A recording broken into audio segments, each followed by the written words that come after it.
All right, what's up, everybody? We got UFC 328 on tap this week. Got a big card, a full card of fights, good depth from top to bottom. So, really, no point in making too long of an intro. Let's just go ahead and get right to it. First of all, I don't think my camera's working, but still want to tap in and say hi. So, appreciate you guys. I had a decent amount of viewers last week. So, if you're new here, I'll just say it one more time. And I did follow the theme of the podcast this week. I'm reviewing fights all week. I'm lining them. Then I'm getting on here and I'm looking at the books for the first time. So did not look at anything on the card betting wise so far. So you guys are going to go ahead and see my reactions to lines, and then we're going to place bets along the way. But yeah, it just starts with a breakdown of the card, and we go from there and then check out the books. So appreciate you guys tapping in. If you are back from last week, I appreciate you as well. Go ahead and leave a comment, a like, sub if you haven't already. All that helps, and it's all free. So I appreciate anyone that's just checking me out. A view is enough. So appreciate you guys. Let's see what my camera does. I'll come back. I think it's going to freeze again, but I'll just come back and remove it if anything. If not, I'll just be frozen looking funny on the stream. So we'll see how it goes for the first couple of fights here. But like always, what we do is we review last week's results, and we finally did it. We broke the glass ceiling that has been 2026. Let me see how many losing events I had in a row. I won't count that Pittsburgh. I won't count the PFL. Let's just look at UFC because I had a few PFL winning cards. So our last winning card was back in March. Yeah, back March 14th. And then, yeah, you see it, all the red going on from there.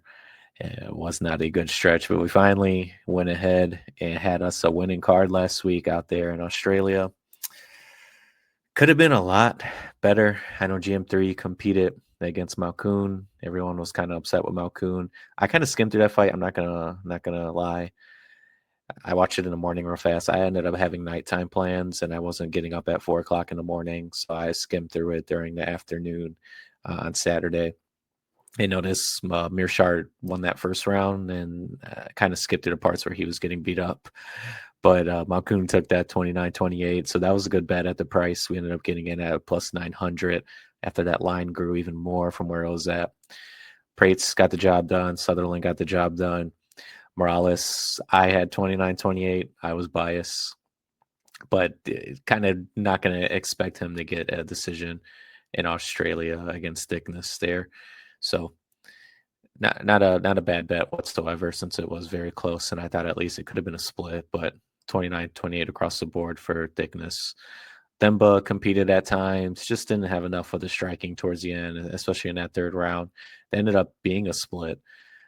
So someone had that in favor for Themba, but I would imagine it was the first two rounds for Themba because the third wasn't really close. Mikhailov turned it up. But once again, a decent bet at that price that we got in at 285. Dalmar fan got subbed.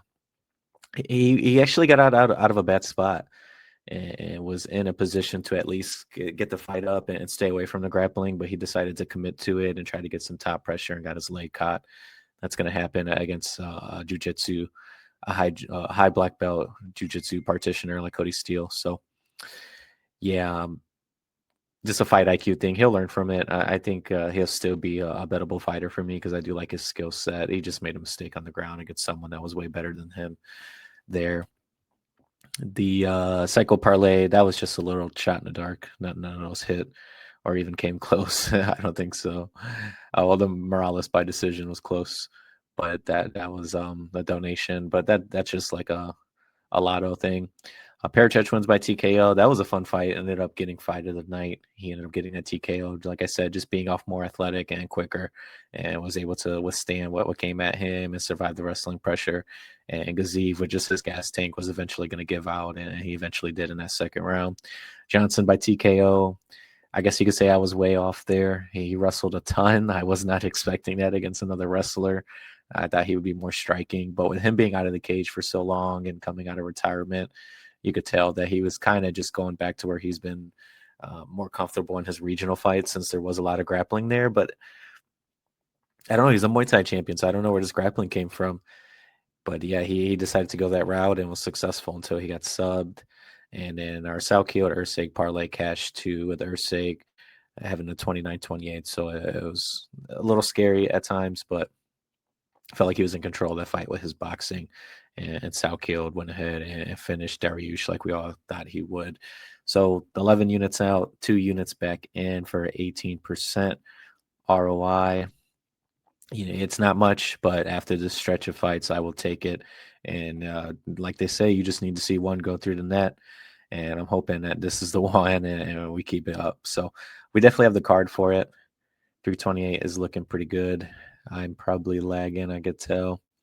So yeah, we'll see how it lasts. If not, it'll just be like last week. My apologies on that. I will get it fixed soon.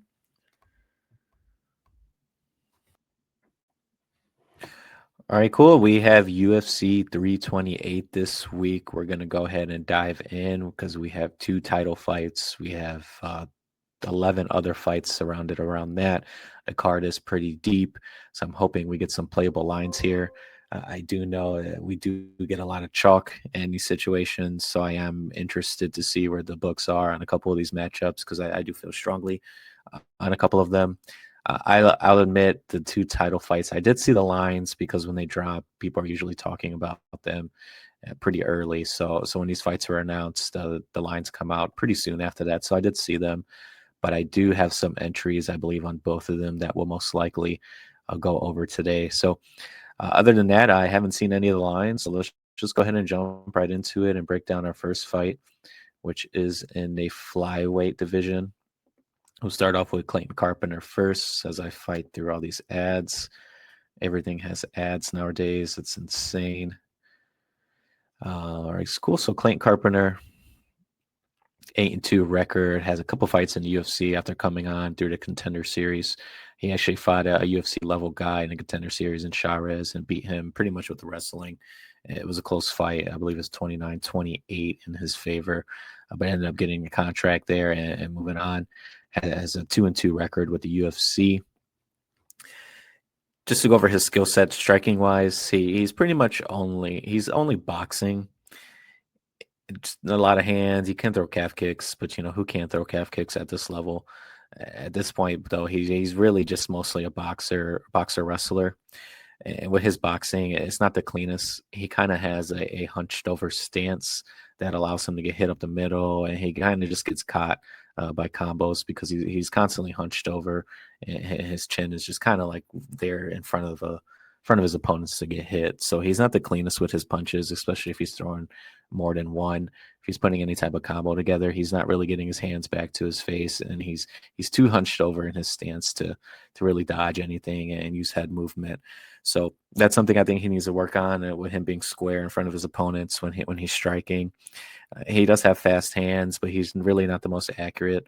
Everything is kind of set up to get to his wrestling. That's where his bread and butter is. Yeah, he has good takedowns, double legs, single legs, and on top of that, he has good pressure. And when it comes to holding opponents down, and has some sub wins as well. You see his first 2 in the UFC were RNC, and then yeah, 2 RNCs. I believe the Roca fight. I could be mistaken. That was the one where he was like gargling. I think it was one of those fights coming up, but that's why it says technical rear naked choke. I think the referee stopped it before he tapped because of the sounds he was making. But I could be goofing on that one, and it could be somebody else I'm thinking of. But anyways, wrestling is his game. He did just get tapped by Philo and a Kimura, but he was on top in that situation and just got caught. So his grappling isn't exactly high tier. He's more of like a wrestler that's going to get you down and control you. So that's what he's been selling out for, which is always not a good thing to see, because when you have grapplers like Philo, your game plan should be to strike with them, not go to the ground. And the fact that he still did that was a red flag to me. He also did that against Tagir Olimbekov, who's not only a grappler too, but a bigger grappler. So with Carpenter being slightly undersized, he kind of just got outmanned there. And that's just something I don't like to see out of fighters when the matchup calls for striking, and to not necessarily abandon your wrestling, but to mix in more of your striking than your wrestling, and then possibly use the takedowns later in rounds to kind of secure them instead of using them first thing and getting into grappling matches with grapplers who are not only high tier, more or better, higher tier than you when it comes to the grappling, but are also bigger than you. So that tells me he's not the most comfortable with his hands, and that's something that you need to develop at the UFC to kind of break that glass ceiling. With him being 2-2, and and he's still younger too as well, so maybe he can. Well, he's pushing 30 now, so the time is now. Shout out to John Cena to go ahead and take that next step, and he'll get to prove that against Ochoa. Ochoa is from the shoot box camp with um, with Dubrox and them, Diego Lima. So yeah, he has a grappling, but you would never know. This guy has literally just been trying to throw hands since he's been in the UFC.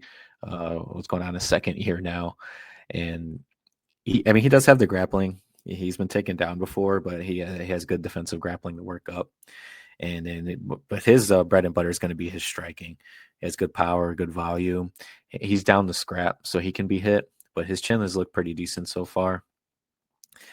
He got into a pretty. I mean, everyone gets into a grappling match with Alimbayev, and that last fight you seen that he lost, but it was just one of those where Alimbayev was just too good of a wrestler grappler and just couldn't get him off him. Ended up working up a ton, so that's always good to see. But Alimbayev was just too strong of a wrestler and ended up taking a decision. He knocked out Cody Durden, and Kavanaugh was able to outclass him on the feet. But he got his licks into and ended up putting some damage on Kavanaugh. But Kavanaugh is just really good on the feet and was able to mix it up. That was a pretty tough fight to take. I'm not sure if it was on short notice or not. I do see the Contender Series bout canceled. So I'm not sure if he withdrew to, well, they're months apart, so maybe he didn't withdraw to take that. But that's just a tough fight to take in your first UFC. I know Kavanaugh is only 7-0 and they had the same record, but the striking that Kavanaugh have is looking to be pretty legit. So the fact that he even competed says a little something. Um, Regardless, in this matchup, he has a very clear striking advantage over Clayton Carpenter. Like I mentioned, Clayton Carpenter always being hunched over and having to sell out for the wrestling. This is something that Ochoa is going to be prepared for over there with Diego Lima as shootbox, and going to be able to fight that off. And being a bigger fighter too is obviously going to help. He's only an inch taller, so it's not too far off, but I just think physically Carpenter kind of lacks, and Ochoa being a little longer is going to be able to sprawl and brawl a lot easier. Even if he does get taken down, I've liked what I've seen from the defensive grappling to go ahead and get up and work. And it's just one of those situations where the ground game is in favor in Carpenter, but the gap isn't as wide as it is on the feet for Ochoa. So I did favor Ochoa in this fight. I wasn't sure who was going to be the favorite. I gave Ochoa like a minus 140, 150 chance. So, on the flip side, Carpenter's in that range as well. But just given my guess who I think would be the favorites, I do think Ochoa would. I just don't know where the line will be, if it'll be more or less than that. I'm hoping less so I could get a pretty decent edge, but I don't think so. I think people see the same here with the striking, and Ochoa is going to be able to go ahead and light him up if Carpenter doesn't get the takedowns consistently. So let's go take a look. And Ochoa is minus 180. Yeah, that's what I was thinking. And we'll go ahead. I don't think I refreshed this. So let's do that so we could take a look at other books. Let's take a look at the props since I don't have the greatest value on here. And this might be the theme for the card where I necessarily don't have value, but I might lean into chalk a little more because it's just one of those weeks where the numbered events are usually going to be like that, where you have a lot of fights that you feel strongly on and have a good confidence, but it's not going to line where you line it. And technically, that's not the smartest thing to do. You always want to have some type of betting edge. But, my number can be off. And I'm not saying I'm going to go max bet on Ochoa or anything like that, but I'm more willing to walk in the chalk if I have a good read on a fight and good confidence on it. So TKO decision minus 150 if you want to get off. Unless Carpenter just leaves his neck out and Ochoa taps him. Of course, that can happen with just naturally being at shoot box every day, working with those grapplers. But I think he's definitely going to get his striking going and could potentially knock him out here or just, win off damage on the cards.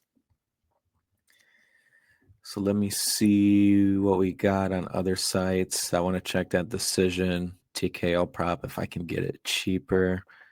Most likely not, and I don't think a lot of books have opened with this line yet. They're a little slower for these numbered cards. I know last week when we recorded, we had the full props open.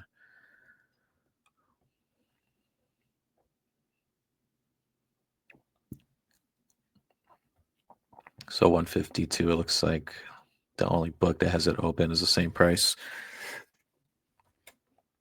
And then let me check the money line too.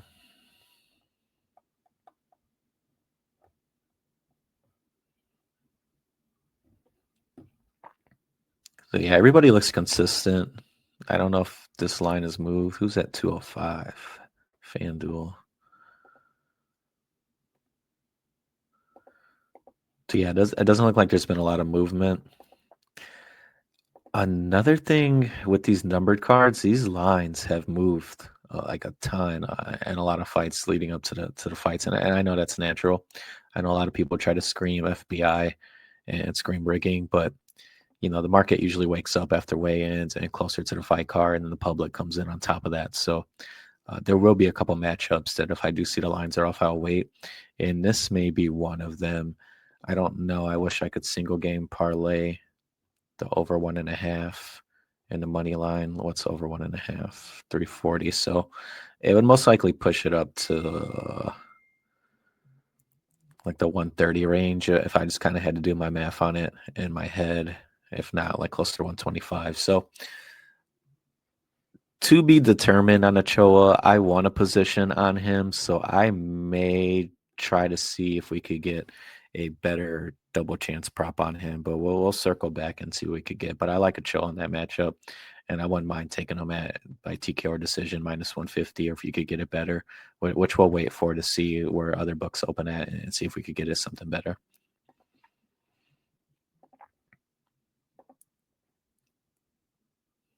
Moving up. Good to believe we got the prospects, Asarkayev versus the Jordan Santos. Camera check. Lagging. Not good. No rock with it. If it's not working, it's not working. I got something new coming in. Didn't have time to go pick it up yet, though. So most likely next week I'll have the camera up.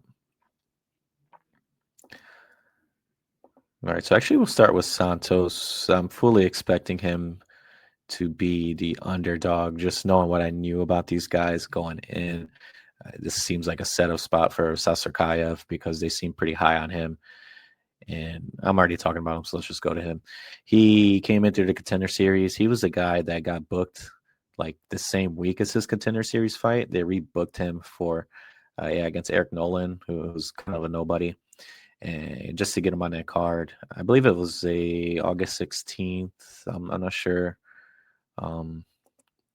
what that card was, but it was like a numbered card. It was a pay-per-view. So they wanted to get him on there to get the exposure. And he ended up pulling off the rear naked choke, but it was not a clean performance. I thought maybe him cutting weight twice in a week wasn't the smartest move for him either. But, he took advantage of it, ended up getting the takedown in the second and got the sub. And then he ended up facing Mechanical later in the year, who I think is a low tier fighter, but maybe he's not because he's winning now. And Sasakayev ended up getting him out in the third round. But that was also a competitive fight too.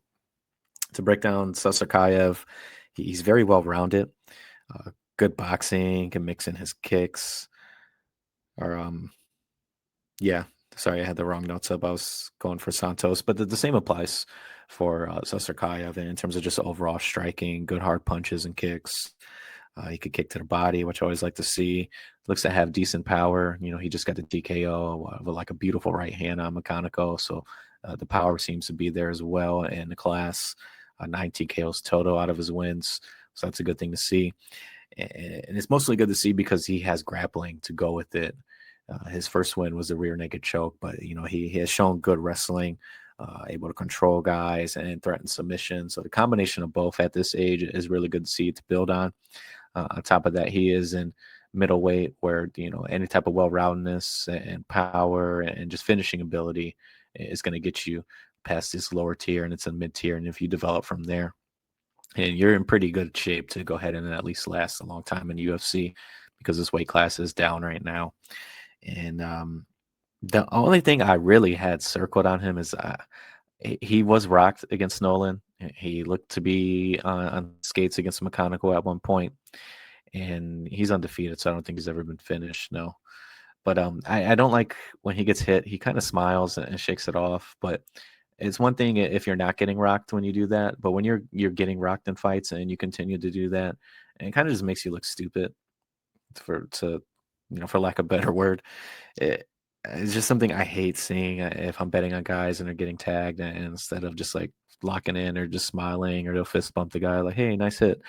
Uh, that's just I don't know, this is very low IQ to me. So I do downgrade guys when I see that. Obviously, the durability is going to be a question too here as well, because he was rocked in two fights in a row and was in bad shape against Nolan, who like I said, isn't. Maybe he becomes something, but at that point, he was a nobody who was just getting booked to get Sasarkayev on the card. And McConaughey is a strong guy, but he isn't exactly a plus striker. So for him to get rocked there was concerning. So it will be on to Jordan Santos to see if Sasarkayev does have a chin, and we could see it because Santos does have good boxing, good volume. He seems like one of those guys that understands what the UFC wants, so he's down to throw.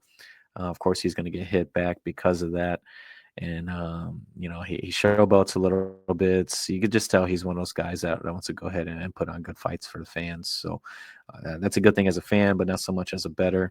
I'm not sure if winning is necessarily on his mind.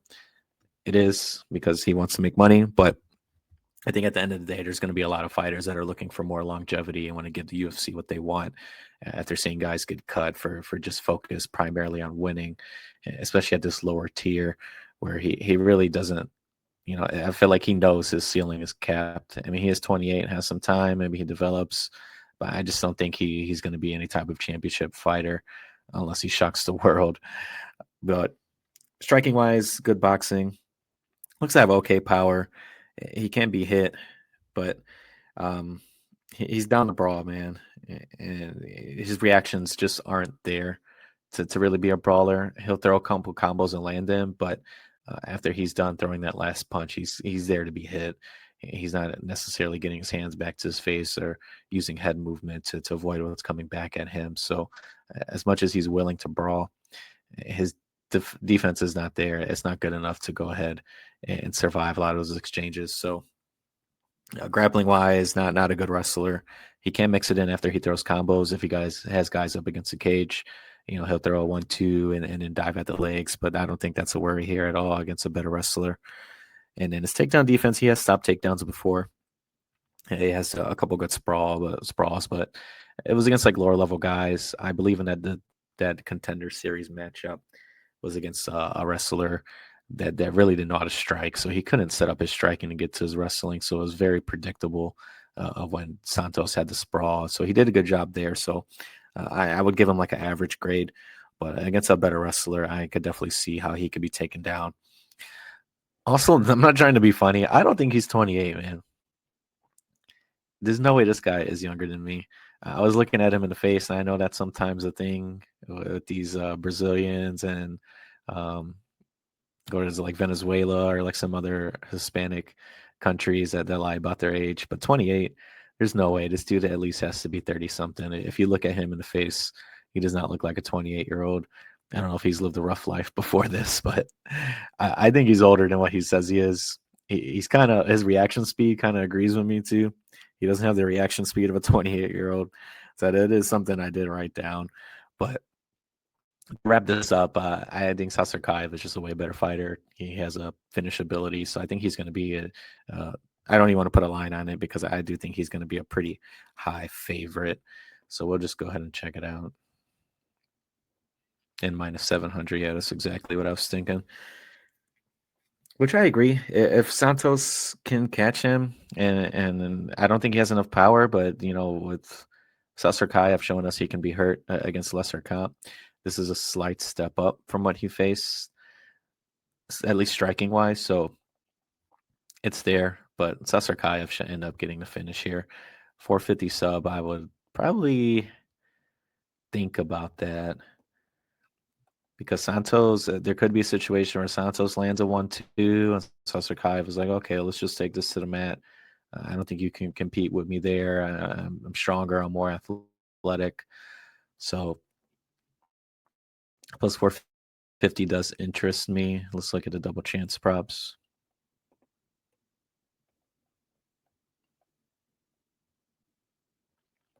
Submission decision 105. That's a decent way of getting plus money. Yeah, I mean, he does have that right hand that comes right straight down the pipe, and it's going to be there for him. I didn't know his only sub win was against Nolan. So maybe the TKO, or what was the price? I don't remember. Okay, so this plus money. So that's not bad. I'll look around. Let's take a quick look. But with this being heavy chalk, you almost want to just kind of extract as much value as you can. And I do think the sub may be it because Santos can go ahead and and box. So that might be an area that Sasarkayev knows he has an advantage over in the grappling. So he could go ahead and get to that and have it in his back pocket if that power shot doesn't land right away. Oh yeah, what's inside the distance? 155. It looks to be the same price, 149 on Bet Rivers, 160 DraftKings. Who else has sub 450? So everywhere seems similar. I will flirt with the idea of Sirsukayev by sub for like a quarter unit, but we'll see how the betting card goes. I will go ahead and write that down for right now, and we'll circle back. But this being a chalk matchup, it just is what it is for right now until we see a prop we like, and it might be sub. So we'll see a little later how we feel about that.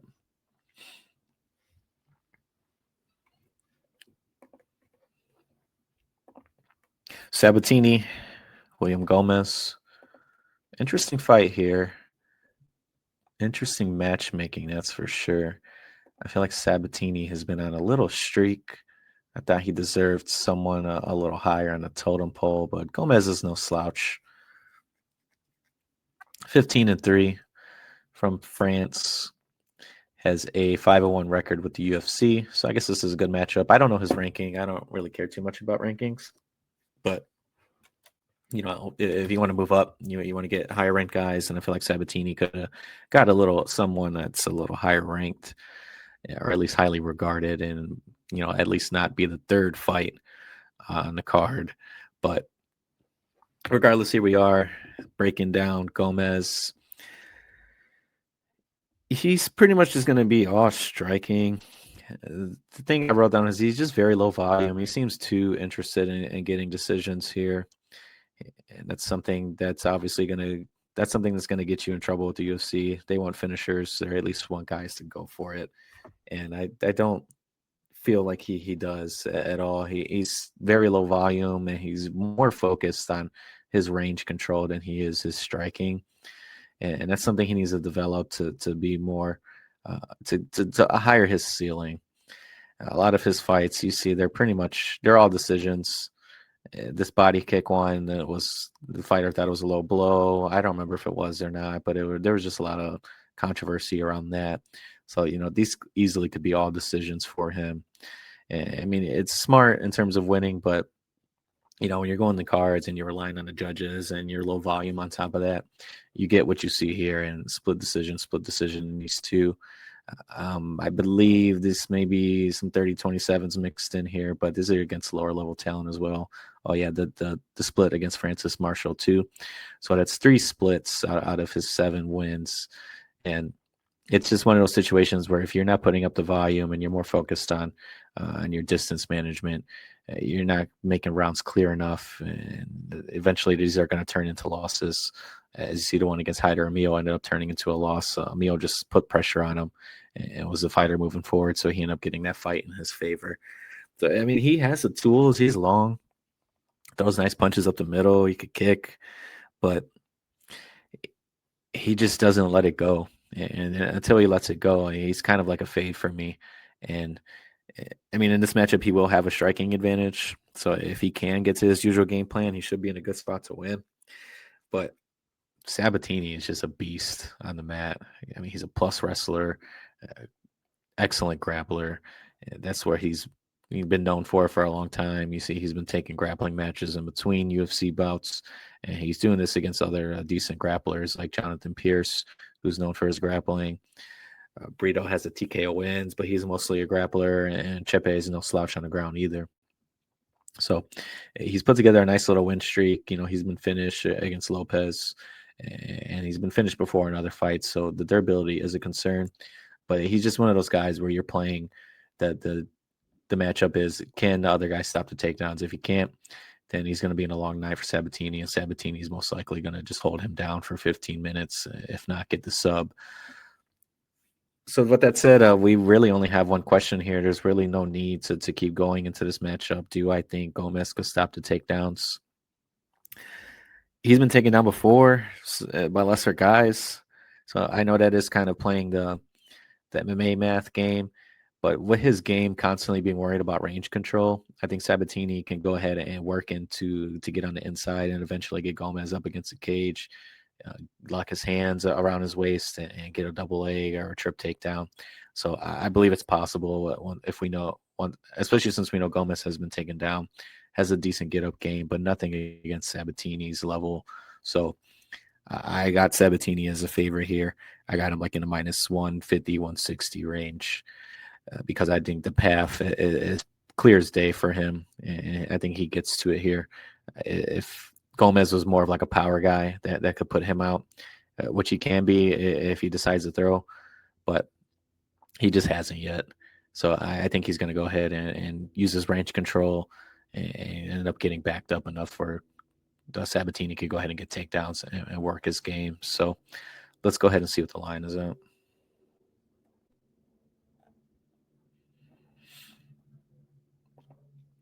210. So it's a little wide that I'm comfortable with. At that point, you're parlaying him, and I don't think I would want to. So let me see the prop market.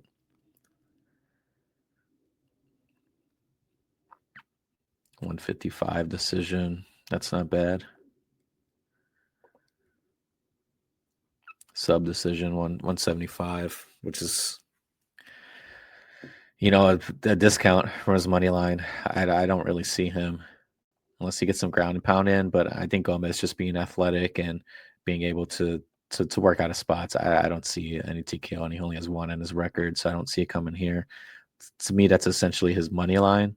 Let's see if we could get that somewhere else that's playable. I highly doubt it.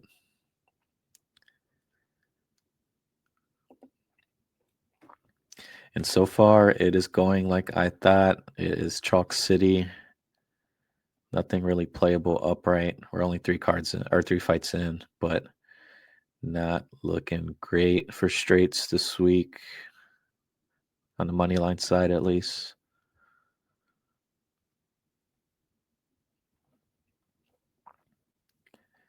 All right, Sabatini. What was I looking for? Submission, decision. Yeah, 185, 185. It doesn't look like FanDuel's open on these, so I will wait there. They usually kind of have cheaper prices, so we'll see. I like Sabatini. This may be another situation where I'm just going to up the chalk, but nothing crazy. I do want something south of minus 175, so we'll scan the books after this and let you know. But as of right now, I would most likely take him by decision. I would not mind seeing what the over 1.5 money line is at, which should give you more playable than minus 175 at least. But I would feel more comfortable getting that submission decision line minus 175 because he has lethal back takes. He subbed somebody as a standing choke. I believe that was a Jonathan Pierce fight. So that's something that's in play here. If he could just take Gomez's back off the get, he'll definitely be live for the sub. With that said, the sub 225, good price as well. Let's check that out.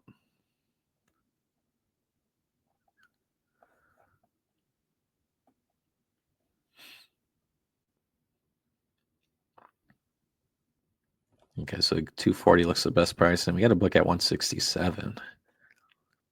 So maybe they're just an outlier. Money's coming in there. Yeah, but 240 is not bad on the sub. I would rather just play it safe because, like I said, Gomez is pretty athletic, and he could go ahead and have a decent scramble game. So I think he stays safe. But yeah, we'll see where submission decision goes for Sabatini on other books, and see if we could get anything north or south of minus 175, 160. It's 15 cents, but I would fire on that, and I still may fire on the 175. I like Sabatini in this matchup. So we'll see what the other books look like on that double chance prop. All right, let's head back to the card. I believe we got Kopylov, Marco Tulio up next at middleweight.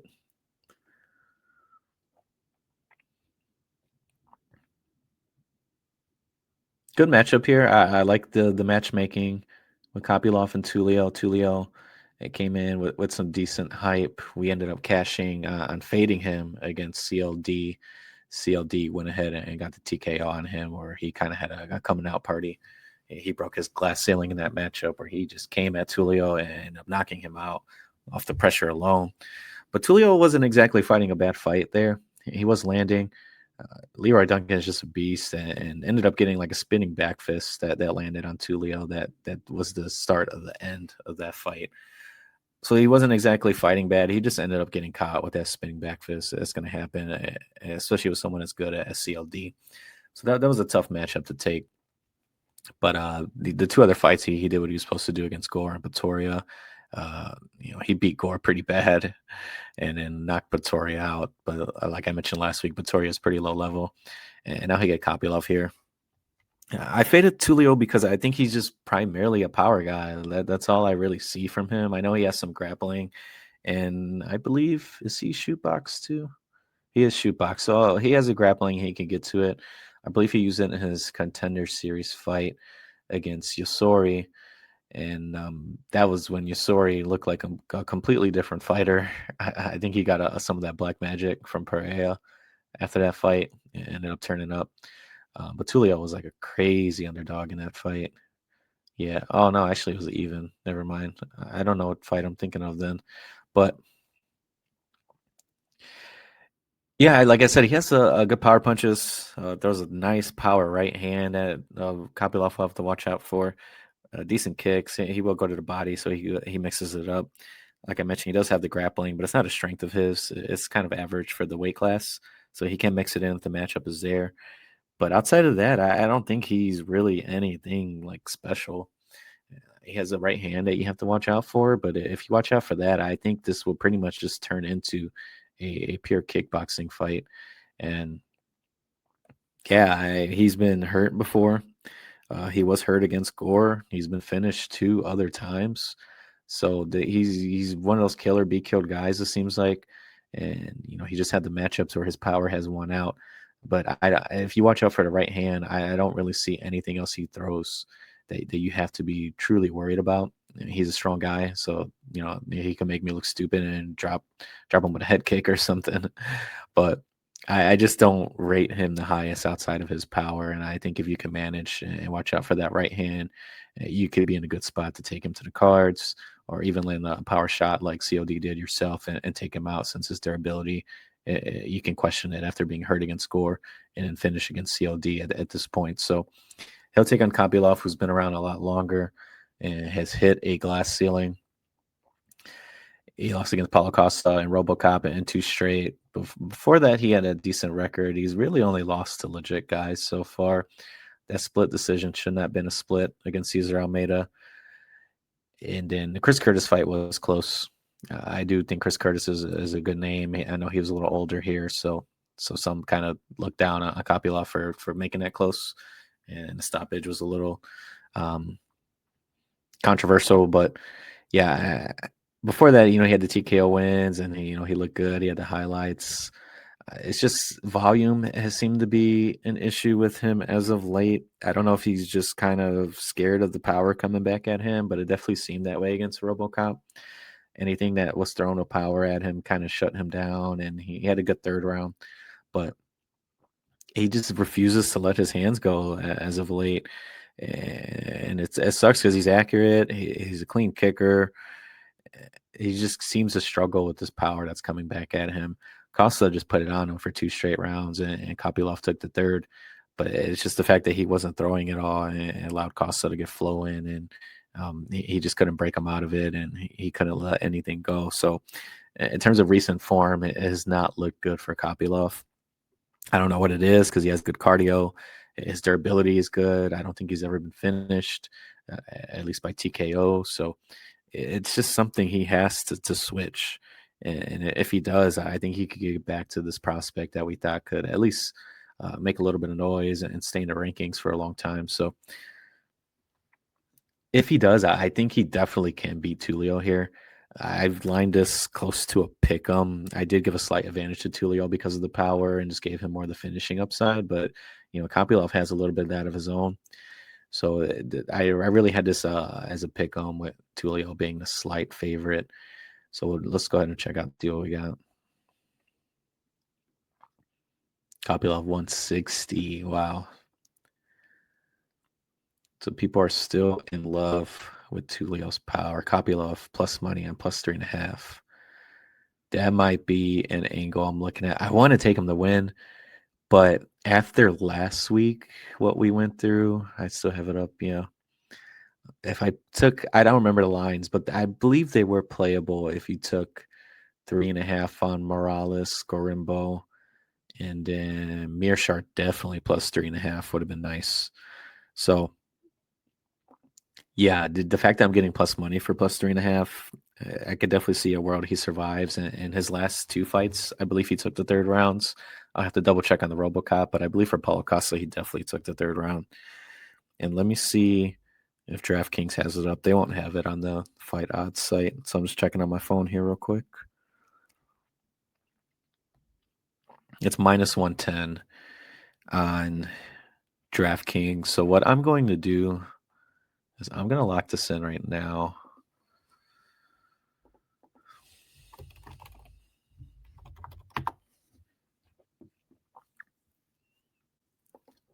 Props. This is something I'm going to start doing, and then I will post a slip here afterwards.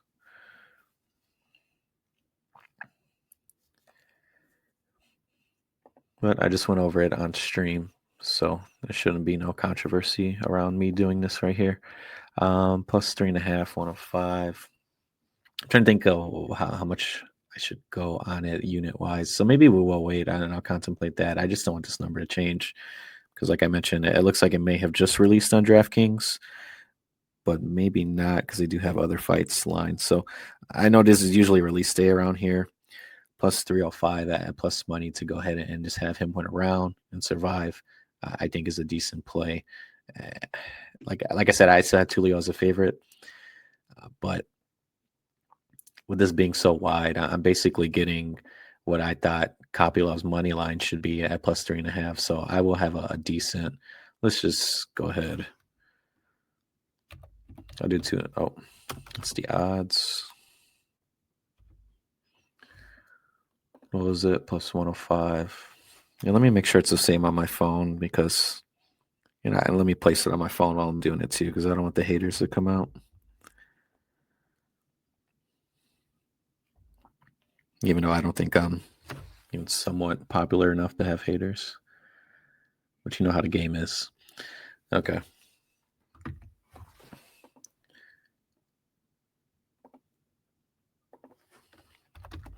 $105.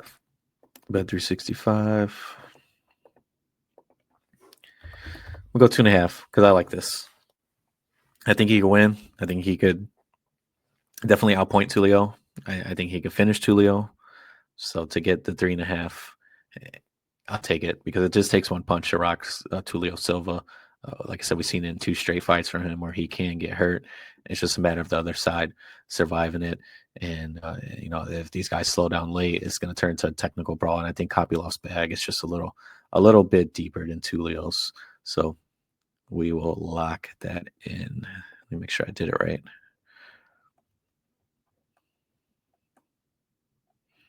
There it is. Plus money on the points handicap.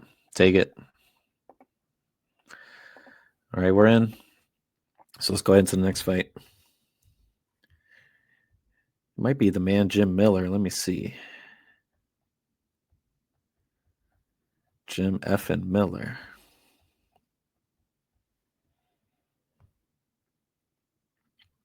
It is. I didn't take any notes on this fight when I seen it. I don't think there's really any necessary need to go on a deep dive on Jim Miller. I will say I did see the story about his kid last year. I don't know if it was cancer or some type of other disease, but shout out to Jim Miller for making his way back from that. I know he also had a injury. I think it was something on his pelvic, something like that. So he was pretty vocal that he was upset I'm not getting two fights in 2025 because as you see, he's always had multiple fights in years, sometimes three, four. So shout out to Jim Miller for what he's been dealing with. I hope everything's okay. I believe he did say that his kid is fully recovered. So that's always great to hear. Great story. And Jim Miller's just a legend, man. So hopefully everything's going all good with that and ends up continuing that way. So shout out to Jim. Like I said, though, no need to break him down. I don't know if I'm just being too nice, but I don't think he's just not there anymore. He looked in the last couple fights to be really pudgy and just not a lot of muscle, able to be taken down, and doesn't really seem to have the power. I mean, he could definitely land a shot on Jared Gordon, who has some durability issues. I just don't see it with Jim anymore. In that interview I seen earlier this morning, he even talked that if he doesn't, because he's always been saying like he wants to get to 50 fights. I don't want to do the math on that, but I believe it's 47, or this will be 47. It's going to bother me, so I'm going to bust out the calculator. Okay, so he's at 45 fights. He wants to get to 40. He wants to get to 50. That's kind of been his goal. But this is the first time I've heard him say this, that he's fine if he doesn't. Just is what it is. Maybe he has said it before. That sounds like something he would say, just knowing like his personality over the years, and how kind of just happy to be here and still competing with the UFC. So, but physically he just doesn't look it anymore. I don't think he really has much left besides a miracle TKO. I don't think he gets his grappling anymore. I don't think he really stopped takedowns against a more prime guy. And it just doesn't look good on the eyes. He got beat up pretty bad by King Green at UFC 300.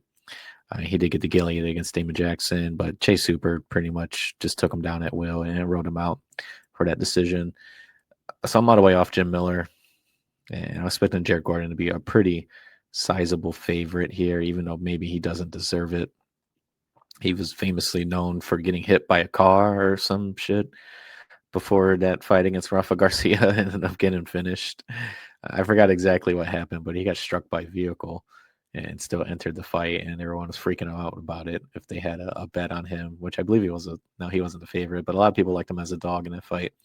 So that was kind of funny when that came out. I didn't have a bet there, so it was funny to me. But he's well rounded. He could grapple. He has some power. Um, like I mentioned, he can get finished. So Jim Miller is live for a TKO here, if anything. 5 losses by TKO. So if Jim Miller's going to land that miracle punch, it could possibly come here. But I think Jared Gordon comes in here well rounded. I think he takes the path of least resistance and just takes Jim down and works a grappling game plan, which is something he could definitely do. He's a little older himself. So I get if this line's closer than what I think it's going to be. But I didn't take notes on it. I didn't break it down. I just know that Jim Miller is always going to be an underdog here, and it should be pretty sizable. So let's go see. 310 for Jared Gordon. Yeah, I guess I was expecting this range, if not a little more. But like I mentioned, Jared Gordon has his own issues. So it's not like he's this killer that's getting matched up against an old guy.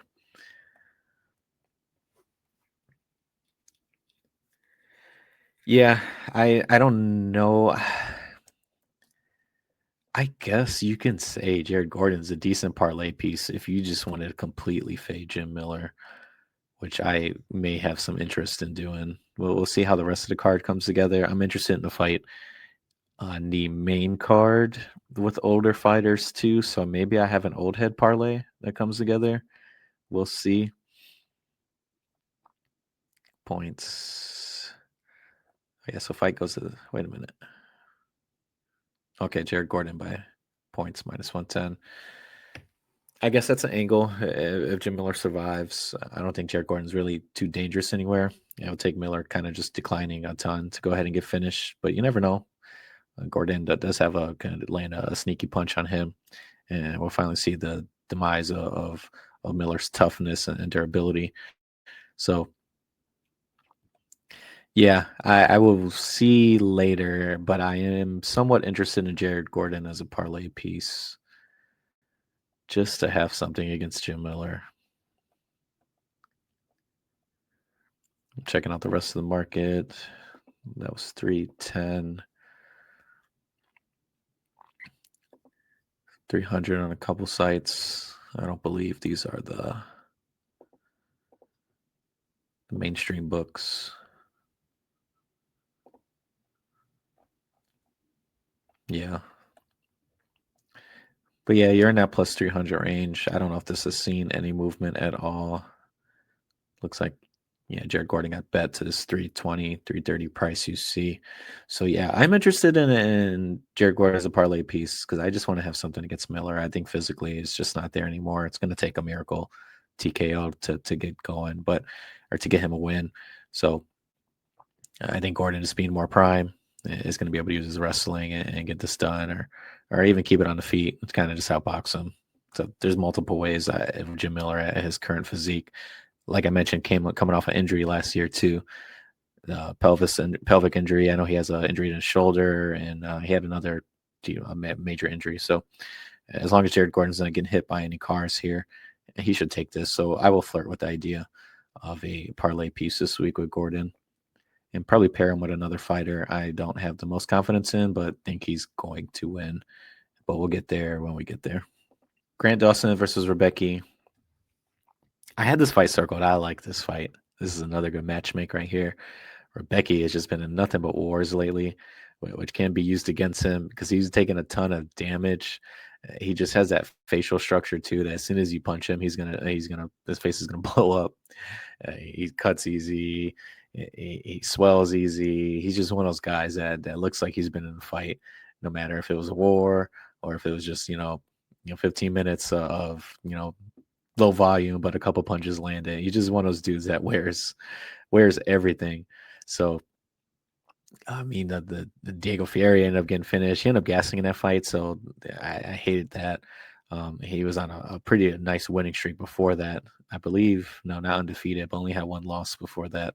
And yeah, he ended up taking the first round, and then Diego Ferrer just put on him late because he ended up gassing and ended up getting ground and pounded late in that third round. So he rebounded well against Orbai, which is a good win because Orbai looks to be pretty decent.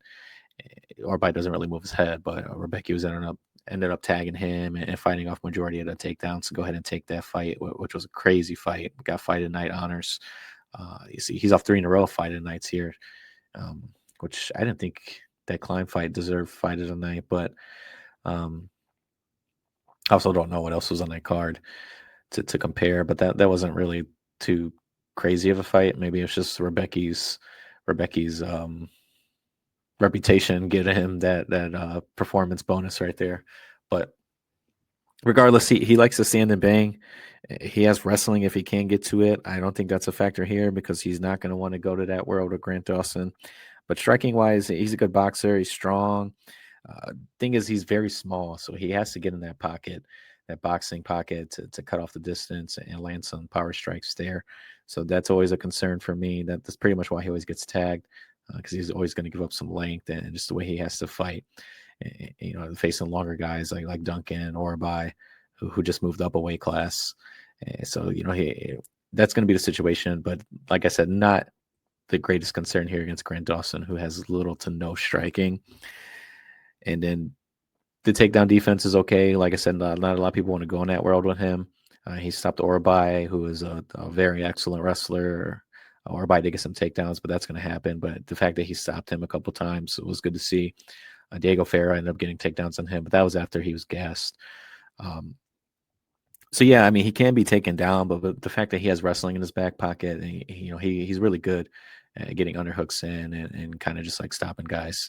So I definitely think it's possible he can do that against Dawson. It's just the fact that he takes so much damage, and he's already had so much damage done to him that will be a worry. But I keep saying it; it's not a worry here against Dawson. It will be a worry going on or going forward. But Dawson has no striking. I faded him in the past before because I just don't really like his game. All his wins are against guys that can't stop takedowns, and they just it's kind of just the same rinse and repeat shoot. And on top of that, he doesn't seem to have a chin. He was knocked out in 33 seconds against King Green. As soon as his takedowns weren't working against Manuel Torres, he ended up getting knocked out there too as well.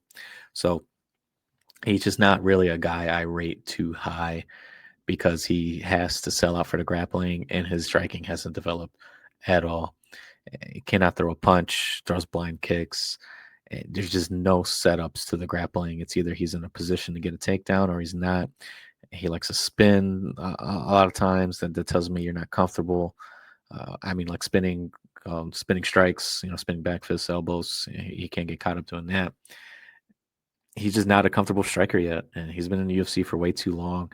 So once you see guys that fall into this category of having to sell out for takedowns, and they've been in the UFC for 6-7 years, they become automatic fades to me if the matchup calls for it. Now, what Rebecki, I mentioned Rebecki does have to get on the inside, so that is going to open up opportunities for Dawson to get takedowns since he'll be able to get his hands on him. He also is the bigger fighter. Let's see, 3 inches of height and about 6 inches of reach, so that does scare me. But with his striking being like below, not even you can't even really rate it because he doesn't really have any. So with it being very very below average and durability now a legit concern, I thought this should be closer to a pick 'em, but I did give Dawson the advantage because I do think Dawson, like I mentioned, is a bigger guy, and Rebecca having to be on the inside, and it's going to allow Dawson to go ahead and have opportunities to get takedowns. And sometimes all he needs is one to ride an entire round out. So that will be a scary watch for Rebecca for anyone that's betting him. But with no striking and durability concerns, I think it's right that with someone that has wrestling, which is Rebecca, that could go ahead and have a chance to either knock him out or stop those takedowns and win off damage, and maybe not take as much damage on the ground. Could be a split decision here when you're kind of debating the damage versus the control time. So I was interested in seeing this line. I do expect Dawson to be the favorite, but I think it's more of a pick 'em. 170, 140. So it's not bad. As you see, the 3.5 minus 185. That was something I was going to be looking at naturally after seeing Kopylov getting plus money there. So at this point, I would most likely just go for Rebecca as a winner. Let me check DraftKings on the spread. Rebecca TKO 270. Rebecca plus 3.5 is minus 160 on DraftKings, which that is not bad. I'm just, I guess I'm more scarred from last week after, the 3.5 sort of hit. The week before that, the 3.5 would have hit on Montague, but I got greedy with the minus 7.5. So I think spread plays are going to be mixed in a lot more. I just don't know if minus 160 is really worth it when when I feel confident enough and it's being a pick 'em and could just take Rebecca for lesser units and by just his money line. So I'll see, because minus 160 isn't a bad price. I'm in a chalk mood this week, so I will look at minus 160 on DraftKings for the spread. But let's just take a look at everything else to see if we see anything. TKO decision 160, which is similar to money line. Over minus 145. I just really fear for Dawson, and Dawson also has like a decent sub game if he can, if Rebecca does gas. So I'll debate this one. Nothing going to place right now. And maybe Rebecca plus 3.5. But maybe this is a fight we see after the market gets to it. I just think Dawson is a fade. I think people will eventually see that. And if I had to guess where the market would go on here, I think people will get on Rebecca. So I will maybe place something tonight on this before the market really gets going. We'll see. But nothing that stands out at the moment to really stop us and place something. So let's just go ahead and move on. We'll be on the eye. We'll have our eyes on Rebecca here in the coming days. Next up on the card, making our way through this. Let me get a time check, camera check.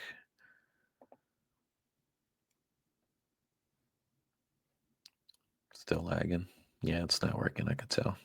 All right, we're an hour in, so this might be a little longer. Joel Alvarez. What's his Amazov? If I'm saying that right, I know he's a little newer. I'm still learning his name. I know he came from Bellator, which if you watch these recent podcasts, I'm not a Bellator fan. Never been. I don't think anyone good has come out of Bellator. So while I'm slandering them, I'll go ahead and just jump to Amazov. Grappler, good grappler at that. As you see, he only has one loss in his record. Ton of sub wins, but also has like ground and pound wins as well. And comes from a sambo background, has jiu-jitsu medals. So we know what his game is going to be. He got Neil Magny down fairly easy and hit him with an anaconda choke 3 minutes in. Very impressive. I know Magny is a little washed, but Magny usually has a decent defensive grappling. I think he's been subbed a lot, but he knows how to squirm and is a decent tier for your debut fight to go ahead and finish him in 3 minutes. So that was impressive. He did lose to Jason Jackson by punches, and that's kind of where I want to go with this. I don't think Amazov is really that great of a striker whatsoever. I think his punches are really slow.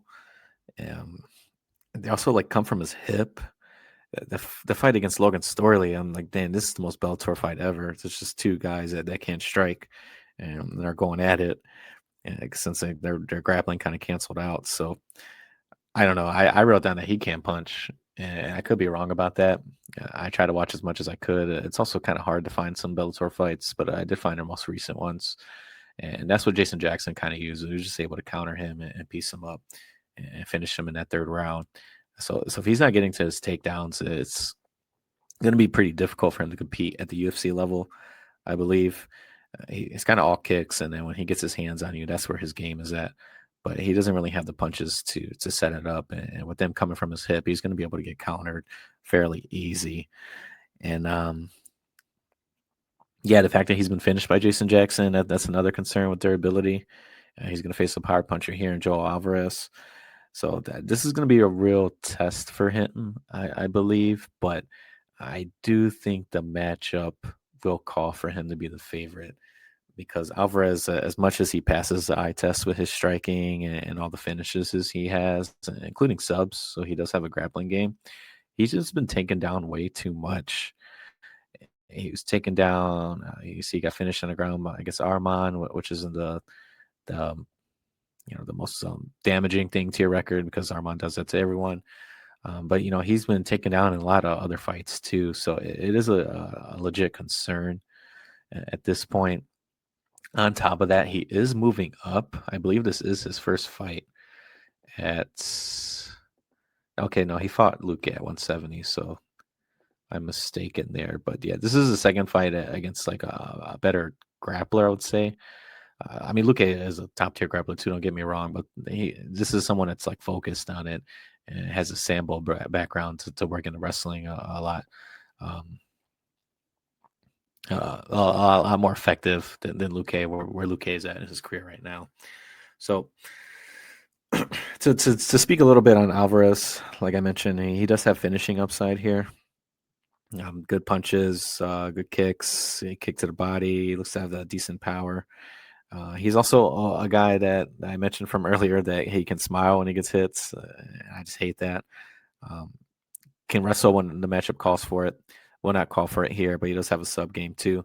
He has a ton of subs on his record, which always kind of maybe catches people by off guard after they see him fight, the way he strikes. But um, it's just the takedown issues that are the worry. Yeah, I just don't think this matchup is really in his favor for that reason alone. Granted, uh, Amazov has to get to it, which let's just striking isn't exactly the greatest, so I don't think it's going to be set up well to get to it. But if he could just get his hands on him somehow, I think he's going to get the takedown, and he may only need one to at least get some control time and ride the round out. And like I said, with Joel Alvarez being fairly new to the class, he really hasn't faced a legitimate wrestling threat like Amazov. So we'll see. I did say I have Amazov as a favorite. I don't think the line should be that wide though, because I do give. Um, I'm sorry, my notes keep resetting here. I do give Alvarez the finishing upside with, Amazov being finished by Jason Jackson, just not having the best striking. So I mean, if the takedowns aren't there and I'm not being there, I think this fight on the feet is going to be pretty. Uh, 100% in Alvarez's favor. I mean, with that said, he is flat-footed too, so that's a worry for me. And only has a 5 TKO wins, but he's hurt a lot of guys. And I don't know. I think this fight could be close. It's just a matter of if the takedowns come for Amazov, which I think they will. So I definitely lined him the favorite, and I give him like maybe like 150-ish, like in that range.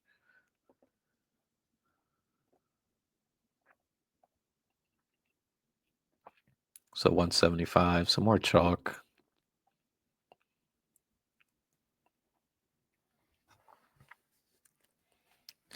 First thing that stands out is the under here. I don't mind the under 2.5 with the finishing upside on both sides.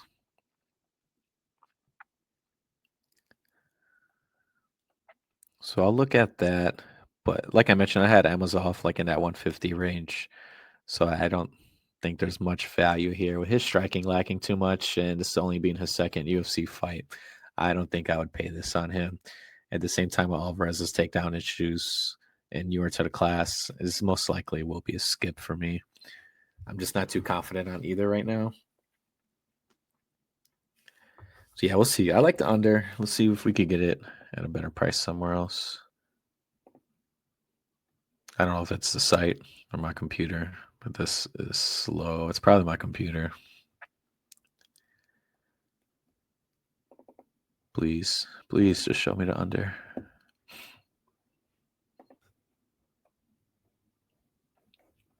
And fight doesn't go to distance, minus 115. So we could see if we could get that for a better price. Maybe. Let me know if the site has been a little laggy for you guys too. It's been laggy on my phone, but I have an old phone. I have an old computer too, so maybe it's probably 100% me. Okay, under 2.5.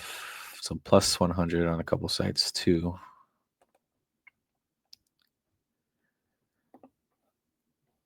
I don't mind it. I honestly may take this at plus money. I definitely see finishing upside on both sides with how many finishes they do have in the subs, and Alvarez can always get a TKO. And I think this does make up for a matchup unless Amazov kind of just hugs on him. But I think if he hugs on him, he's going to get him down. So the subs are going to be there. Both guys are just extremely dangerous with Alvarez being dangerous on the feet and with his subs, and then Amazov being a high level jiu-jitsu guy and just threatening subs the entire time this goes. So if I goes the distance, looks like there's a little bit of value on bet 365 with it being minus 115. So maybe we'll just do that. I'll lock that in minus 115. If we get a grappling war where Amazov is just laying on him, so be it. Let me double check the record again.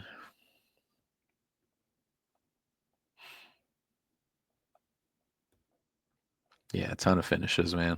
Not many by decision. Yeah, I think these two get after it, man. It's a numbered card. They're a little higher up on the card. I believe this is a fight before the. Not that it matters, but I just think the energy in the room is going to be up too. So yeah, I'll take one of these guys to get finished, 115, and then on the other sites, it looks like it's going to be more expensive. So yeah, let's enter it in, man. I like it.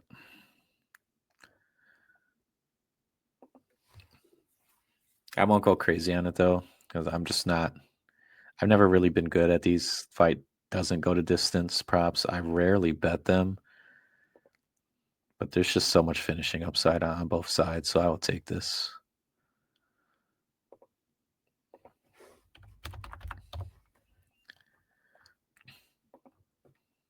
Go unit and a half. And let me place it. Well, like with the bet earlier, I want to make sure it's the same on my phone, which it should be.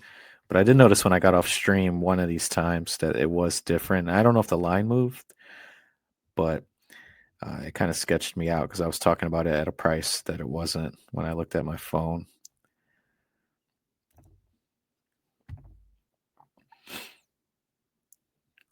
And I guess I could just log into my account on here, but okay, minus 115 placed, and I did a unit and a half because, like I said, I'm not too great at these props, but I can't ignore this price with the finishing upside on both sides. So let's do it. All right, that wraps that up. I believe we got the, what did he call it? Not the showcase fight, the featured prelim coming up next, which is usually is a showcase fight. And it is Gaudier, Ozzy Diaz. Just going to pull the Band-Aid off on this one. Ozzy Diaz, the 10-3 record is impressive. I thought he had more losses than that. He kind of was switching weight classes there for a little bit. I thought he was best at middleweight. I think he went up to light heavyweight, and then now he's down back to middleweight, and I think that's where he looks better. Decent overall game, but just nothing high ceiling. Doesn't really have any finishing upside to me here. And I know Gaudier is off that performance where some were down on him because he didn't get the finish as a crazy favorite, but was it Puliev, I believe he faced? It was just a tricky read. You have to watch out for his liver kicks. So it made for a tough matchup for him. And it's not necessarily a bad thing to go 15 minutes because he just hasn't done it much, if not at all. I don't think so. Yeah, I don't think he's at. Oh, he had one decision. This, of course, his first fight. But yeah, man. Oh, there was a loss too. Oh, he has another decision loss. Okay. Yeah, I don't think Ozzy Diaz really has anything for him. I think on top of that, Ozzy Diaz is going to come to throw because that's usually what he does is what he was doing in the LFA. So he's one of those like exciting guys too. And I don't see really an opening for him unless he catches Gaudier. And I fully expected Gaudier to be a crazy favorite in this fight because I just don't see it with Ozzy Diaz being anything with a high ceiling. So yeah, Gaudier is going to be a crazy favorite. Let's just look.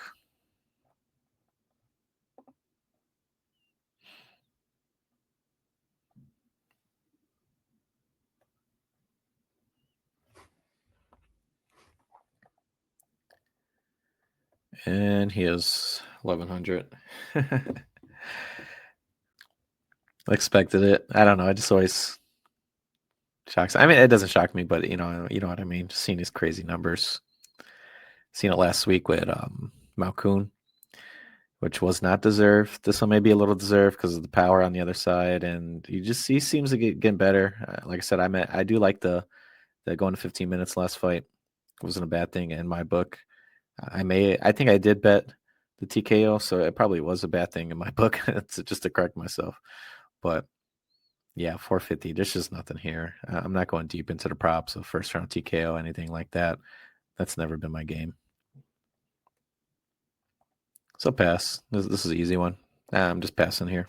This is what it is.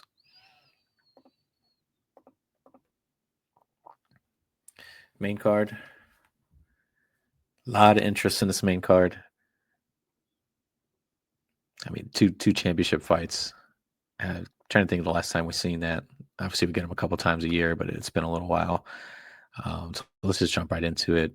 First fight isn't another fight. I kind of just want to skip over and give you my thoughts real quick and go check the lineup because I don't think Jeremy Stevens should be on a main card. I don't know why King Green. I mean, he's been having some good fights. He had a really good win against El Huber as an underdog, and has an exciting fight style. So I see why this matchup was made. Stevens is going to go out there and throw at him, but Stevens is pretty cooked in my book. He's slow. His reactions aren't great. And I thought he was only getting brought back because he was fighting in his home state. Um, he fights out of it was out of Iowa, so he's from Iowa. And the card was in Iowa against Mason Jones here. And I thought he was just coming back to kind of just have that factor. But he ended up getting beat up. They'll play up his power, but yeah, I don't know. I would never been too high on Stevens. He had his run, but coming, look at Bare Knuckle, coming from Bare Knuckle. I don't know why he's back. I'll be honest. I don't know why he's on the main. Yeah, his just reactions aren't good. His hand speed isn't good. There's really no upside with him in this matchup unless he catches King Green, who can't keep his hands down. But in terms of just reaction speed, King Green still seems to have it. And, we'll always have to worry about his chin. But the fact that King Green is coming off a really good win where he looked good and it doesn't seem to be declining too much, I think this is a slam spot for me. And fully expecting Green to be the favorite. I don't know what number, but I didn't even line this fight because it's just one of those where Stevens, I don't think he should be in the UFC anymore. So he's kind of an automatic fade to me unless the price is insane. So let's check it out. And it's 325. So this is where I was going earlier with the Jim Miller fight. I mentioned I was looking for an old head parlay, and it might be Green and Gordon. Double G's on the parlay. So I'll see what price we could get. I believe that'd be like minus 150 range to two minus 300s. But if we could get something a little better than that, it won't be for anything insane. I'll debate it because, like I said, they're both older fighters that could be caught and put out. So there's some. It is volatile betting on both. I've long been a King Green fader in the past for that reason, but he hurt me was a Huber, and I think he could get my money back here against Stevens and kind of just style on him. And let me see the props. Decision 120. That's not a bad price. We're talking about cooked fighters here, so this could be a situation where Green just styles on him enough, and the referee has to pull him off. TKO decision 230. It's also not bad if you kind of wanted to chop that parlay price in half. So I'll take a look. Not much to break down because Stevens is just not UFC level anymore. And he's old on top of that, and a ton of mileage, ton of damage.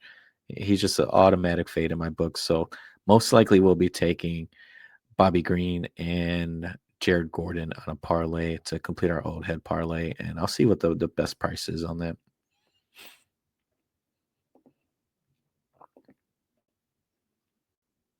Okay, moving on.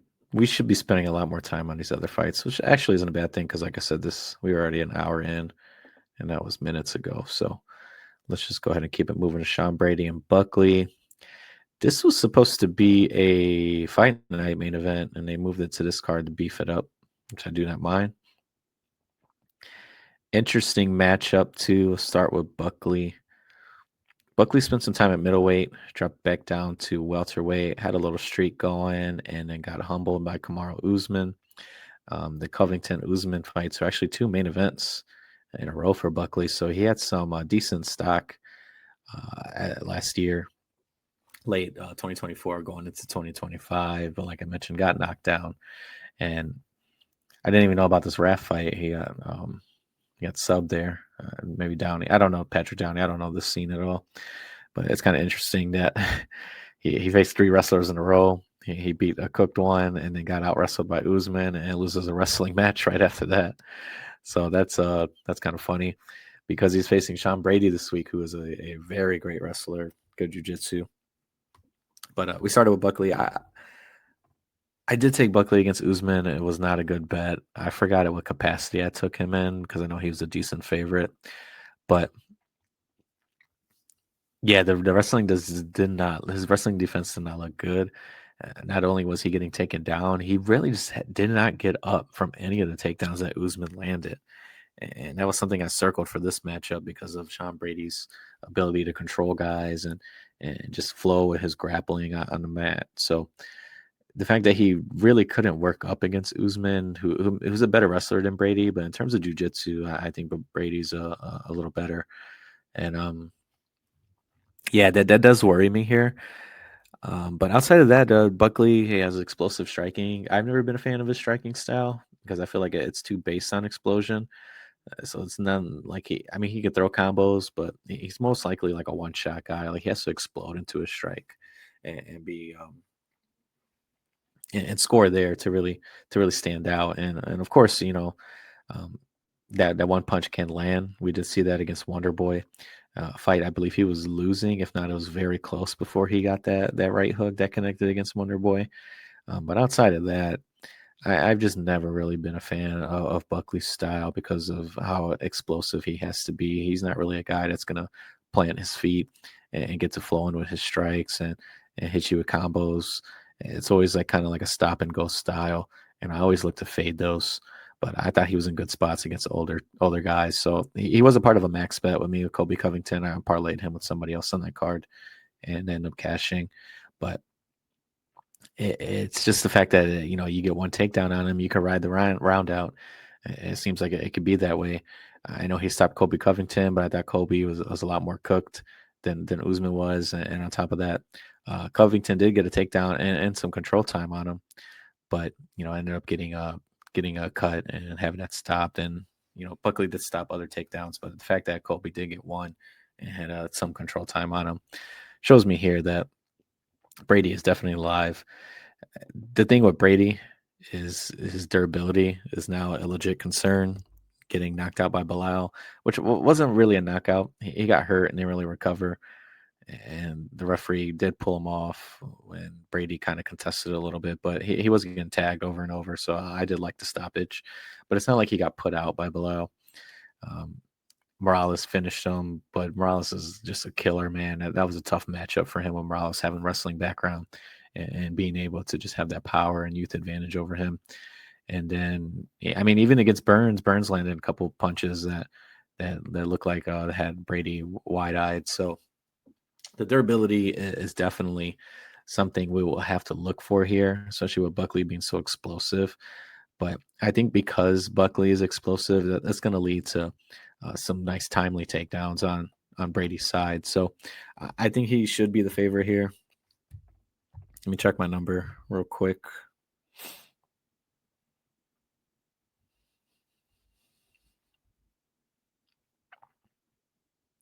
Yeah, so I had Brady like in the minus 150, 160 range. And this just seems like a good matchup for him to if he gets a takedown, he's going to ride around out or hunt the sub. And I don't think Buckley could stop those for at least 2 rounds. The 2 rounds needed. So let's go ahead and check out the line.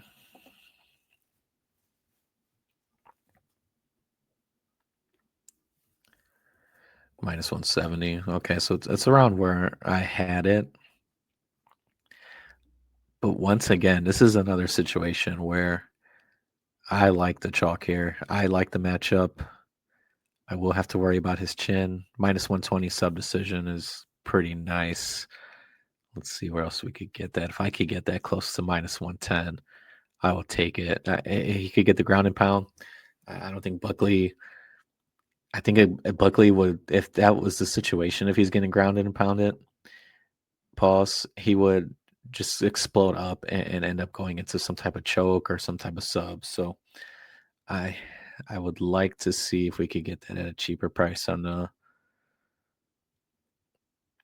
double chance.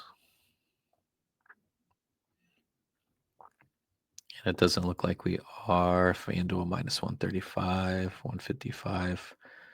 So I think this is another one, guys. We're going to go ahead and lock this in on Bet365 because the minus 120 price is the lowest in the market. And I think that rises.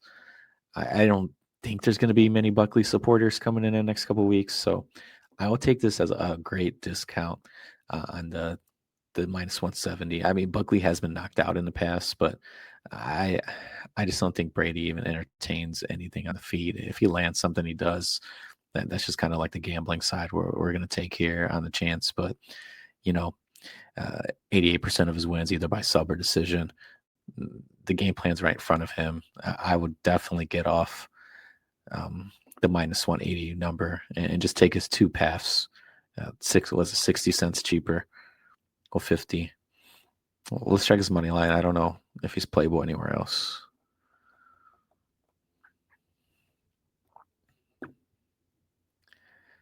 No, it seems to be pretty consistent.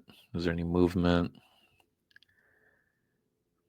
Okay, so seems so he's at 160 at one point. I mean, if you want to wait to see if he gets like in that minus 150 range, I'd fire on that too. But no, minus 120 is just a good price, and it seems like the market around that number is higher. So it might climb here on Bet365. So let's just go ahead and place it too.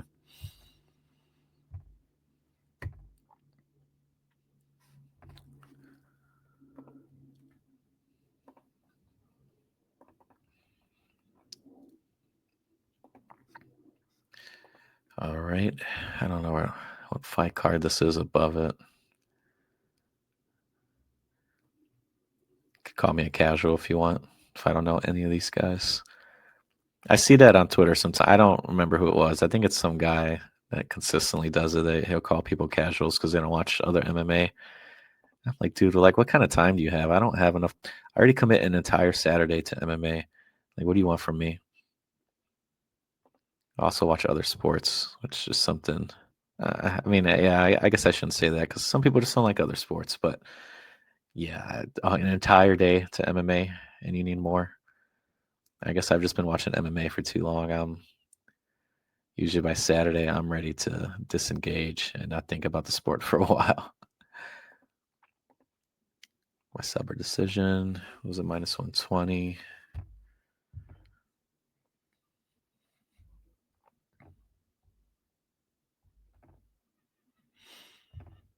I'll take it. And I think I took this against Morales too. I'll have to check. Him getting knocked the hell out, but this is a better matchup for him. This is what I want to debate because his durability is a legit concern, and he did. Brady did sting me with Morales. It wasn't any type of like max bet or anything. It's just the fact that I have PTSD from it. So I will wait to enter more, but I'll just go a unit and a half right now. I don't want anything more than that on Brady with the durability concerns and Buckley having a lot of the or pretty much all the finishing upside on the feet. So we'll just go for a unit and a half there. Cool. A couple fights left. This is what we got so far. Brady by sub or decision. Looks like this. Yeah, they've all been on Bet365, which is pretty common. I think their numbers are always pretty decent, at least in the beginning of the week, and then the market comes in. And I'm pretty sure Bet365 is widely available. Please correct me if you don't have it and what state you're in. But like I said, go to Fight Odds and find the best number. I guess I should be giving advice if you don't have Bet365. So what was the other price? Minus 125. I believe that's like on Bet Online. So yeah, 135. I believe that's on FanDuel. Definitely take that for the same thing. 1.5 units if you have FanDuel, and if you don't have FanDuel, then you probably don't have any reputable book or any mainstream book. So yeah, 120 for sure. All right, moving on to the next fight. We got the heavyweight division. I had to take a quick break, so I'm sorry for the split there. But jumping right back in, we got Volkov versus Waldo Cortez Acosta.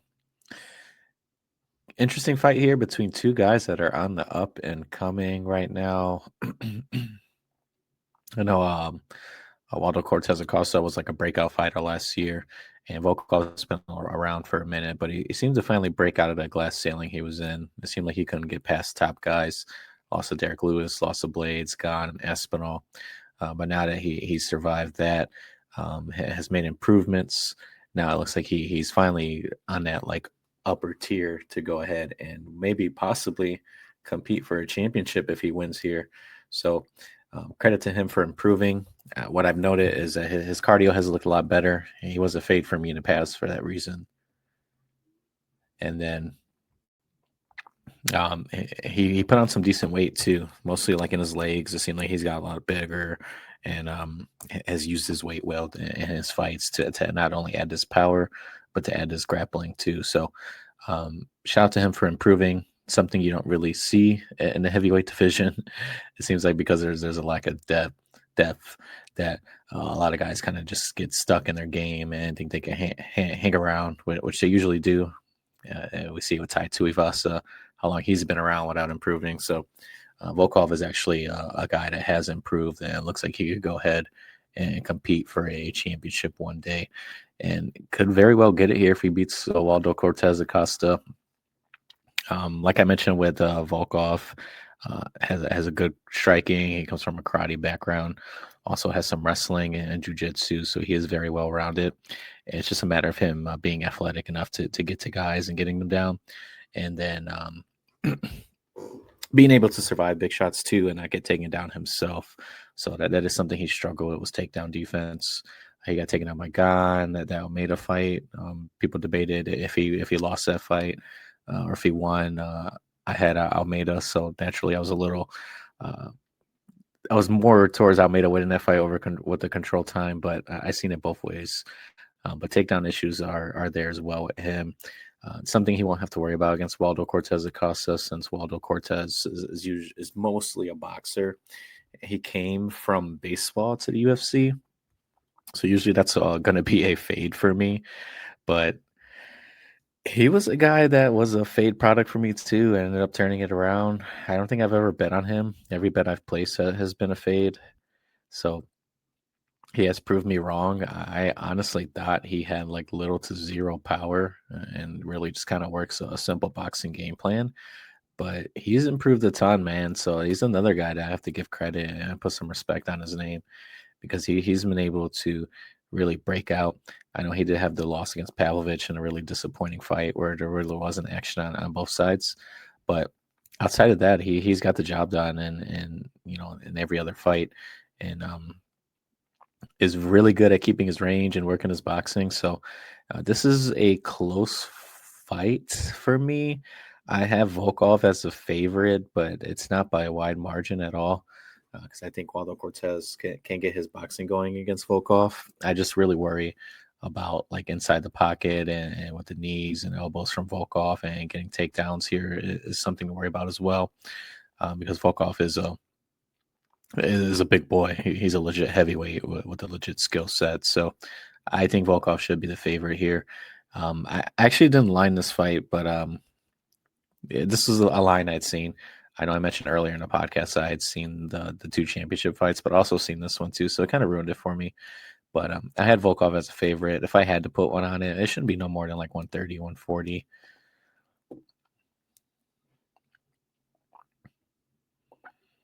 And minus 180. So still chalk. See what the props look like. I most likely won't have much interest on this fight. I was hoping that the books were sleeping on the over, because I think these guys are kind of going to be very passive, and it could turn into a low volume kickboxing fight. I don't think any real power shots land, and I know Volkov has been stopped before, but it seemed like Waldo has a decent chin, and Volkov, after putting the weight on and just how big he's looked, I don't think Waldo's really going to catch him with anything either. But there's just really nothing that stands out in this fight, betting wise, as of right now. I definitely think this is a fight to wait till closer to fight day to see where the market goes. And if any of these lines blow up, I would feel comfortable in taking the other side, because I do think it's going to be a close fight, especially if it plays out to be a kickboxing matchup where Cortez Acosta's boxing has looked improved, and I'm sick of fading him and losing. So I would just stay away from this fight, and I would wait to see what the money comes in on and take the other side. So let's see where every other book is at. Looks to be the same. 165.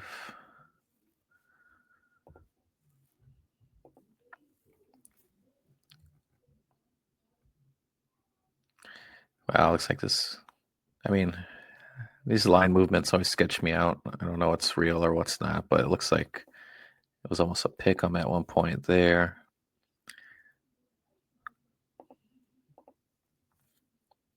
DraftKings, so he got bet down to that number. It looked like they opened in a minus 148 range, and the money just consistently came on. So it could swing back. If it does, I'd be interested in Volkov.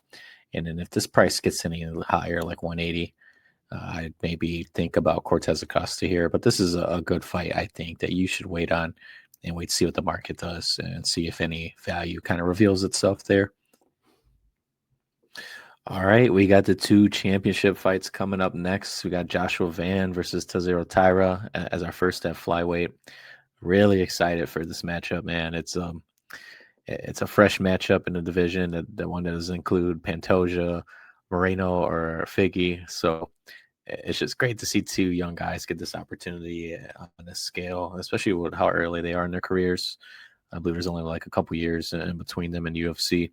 So definitely excited to see this first matchup. We do got Pantoja waiting on the outside to kind of take that throne back, but for right now, we got the two young bucks in here, and couldn't be more excited for this matchup at flyweight. I'd argue I'm more excited for this than I am the main event. So we were supposed to get this last month for the last numbered card, but they ended up pushing it back because Van got hurt. I don't know if that injury was ever disclosed. I didn't see it, but it was just a month. So that is something that does interest me.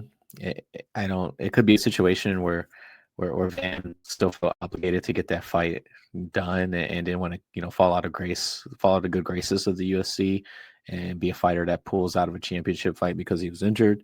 So maybe he says, hey, let's push it back a month, even though he's not fully comfortable competing yet. That's something we won't know until after the fact. That's usually something fighters end up saying after they lose. We've seen it plenty of times, or guys, they lose and they're like, oh, well, I had this going on. We've seen that kind of with Sean Brady in his last fight, where he mentioned that he had some medical issues in that fight, almost didn't go through, but he ended up, but he never really said why. So I hate when fighters do that. I don't really necessarily get those vibes here with Joshua Van, but you never know. It is kind of weird to have an injury and only get pushed back a month. So it is something to think about here. But before this before this matchup, Joshua Van's rise, just dude, he's just so exciting to watch. Good hands, good athleticism. Excuse me, athleticism. And I think that's where he stands out. He's just such a plus athlete, and the way he's able to just not only have good cardio, but to be able to, he sprawl and brawl in fights.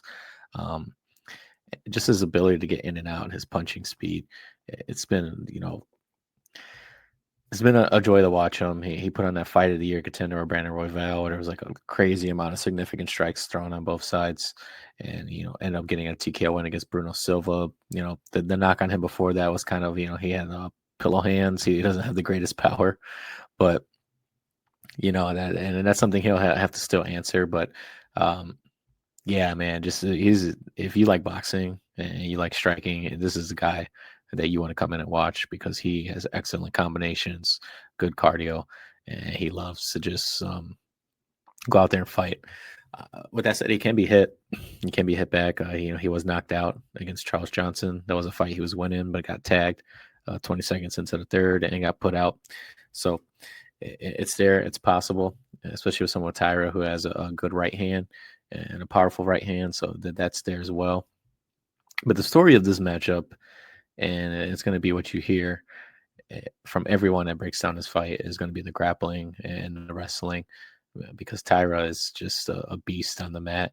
He's a great wrestler. I'm talking about trip takedowns, double legs, single legs. He's shown it all. And on top of that, probably has I mean, do you got Pantoja? But outside of that, I don't think anybody else in the division has a better back take game than him. His hooks, excuse me, his hooks are just different. Once he gets them in, he'll just flow with you, and he'll ride you to mount, and he'll go back to your back, and there's just really nothing you can do once he takes your back. And he's banked so many rounds doing it. His only downfall is against Brandon Royval.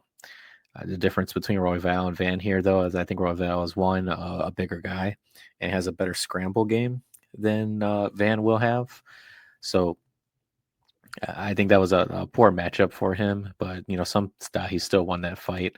I actually cashed on Royval in that fight. I don't remember the number, but it was more like a value play, and Royval ended up getting that. So I see why people like both sides. I think a lot more bettors I've seen, at least, are on Tyra. It's one of those things where the sharp money versus public type thing. So um,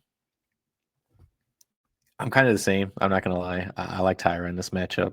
Van has only been wrestling for a couple years. He's like self-admitted not only is he's young, and he's not only a couple years in his UFC career, he just really hasn't grappled and wrestled that much even previous to this, previous to the UFC.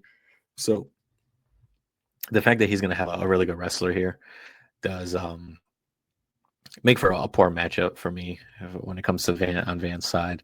So I think it really just takes one takedown, and he's going to get his back. And if he gets a sub or not, we'll see. We'll see what Van's defensive grappling is like. But the back take is just too lethal. Like when he gets those hooks in, I'm telling you, it's different, man. Guys just really can't escape it. So with Van not grappling for too long and being undersized, I don't think this makes for a good matchup for him. The only thing I will say is Tazero Tyra does not move his head. He really struggles with that. He was getting tagged by Royval because he just refused to have any type of movement.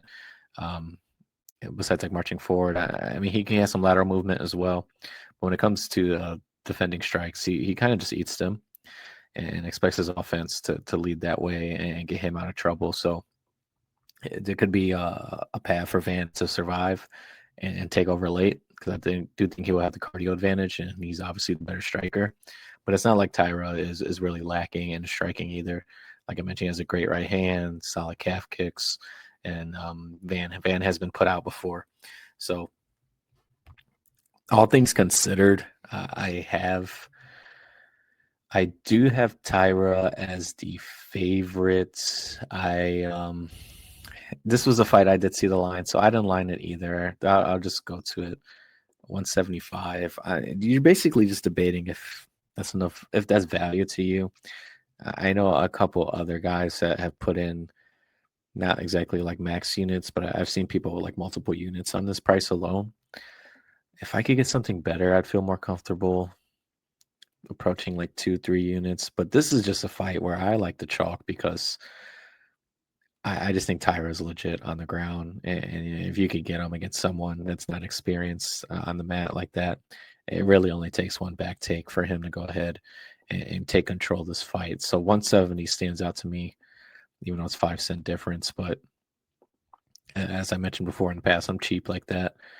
160, I don't have Circa or any of these 160s, or I'd probably jump on that too. So I look around. This may be another fight. I've said this a couple times, as most recent as that Volkov fight. But I could see some public love coming in for Van towards fight day. If the sharps are out there and they like Tyra kind of like I do, maybe the money still pushes it to Tyra. But I think the public, if they're familiar with Van, I'm not sure he carries star power like that. But I can see a situation where some money does come in on Van. So I think the best way to play it right now is to put a little something on 170, because that may be the cheapest. We'll see. Let's see these 160s. Are they coming that way? Bet online to 156.